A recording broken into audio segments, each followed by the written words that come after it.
గౌరవించకపోయినా పర్వాలేదు కానీ అవమానించకు. విశ్వభారతం నా భారతం. ఏం మాట్లాడుతున్నారండి మీరు కొంచెమైనా స్పృహతో మాట్లాడుతున్నారా? ఇది చూడండి. ఓకే ఓకే ఓకే మీకు అర్థమయ్యే భాషలో చెప్తా. వరాహమిహిరుడు తెలుసా మీకు? సామాన్య శకం 6వ శతాబ్దంలో మొట్టమొదటిసారిగా ఖగోళ విజ్ఞానాన్ని మరియు పంచాంగాన్ని ఆవిష్కరించిన మహామేధావి. ఆయన ఒక బ్రాహ్మణుడు.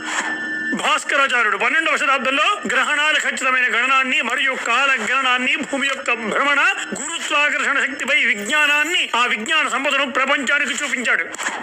ఆర్యభట్ మీరు తయారు చేసే ప్రతి పరికరం, దాని గణనా పద్ధతులు, పరిశ్రమలు, ఇంజనీరింగ్, కోడింగ్, స్పేస్, సాంకేతికత, క్యాలిక్యులేటర్, డైమెన్షన్స్, డిజైన్స్, మిషన్స్ ఇవన్నీ కూడా సున్నా లేకుండా శూన్యమే. ఇది కనుగొన్నది ఒక బ్రాహ్మణుడు, బోధాయనుడు. పైథాగరస్ కంటే ముందే గణిత శాస్త్రాన్ని అద్భుతంగా ఆవిష్కరించాడు.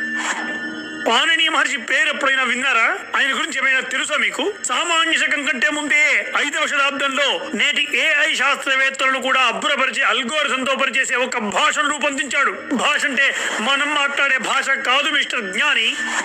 ఇప్పుడు సాఫ్ట్వేర్ ఇంజనీర్లు మనం వాడే పరికరాల వెనుక రాస్తున్నటువంటి C++, జావా, ఆర్కిల్ వంటి ప్రోగ్రామింగ్ లాంగ్వేజ్ ఉంది కదా, దాన్ని ఎప్పుడో కనుగొన్నాడు.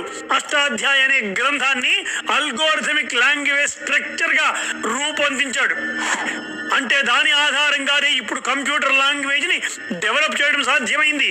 ఏంటి మీరు నమ్మరు కదా?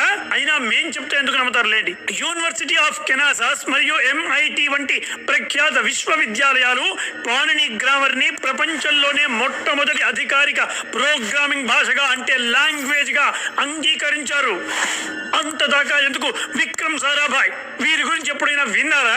నేను భారతదేశమే కాదు ప్రపంచం గర్వించే అంతరిక్ష పరిశోధనలు చేస్తున్న ఇస్రో మూల వ్యవస్థాపకులు. 1962లో Indian National Committee for Space Research అనే సంస్థను స్థాపించి 69లో దాన్ని ఇస్రోగా మార్చారు. ఇలా చెప్పుకుంటూ పోతే చాలా మంది బ్రాహ్మణే ఉన్నారు. బ్రాహ్మణ భజన చేయడం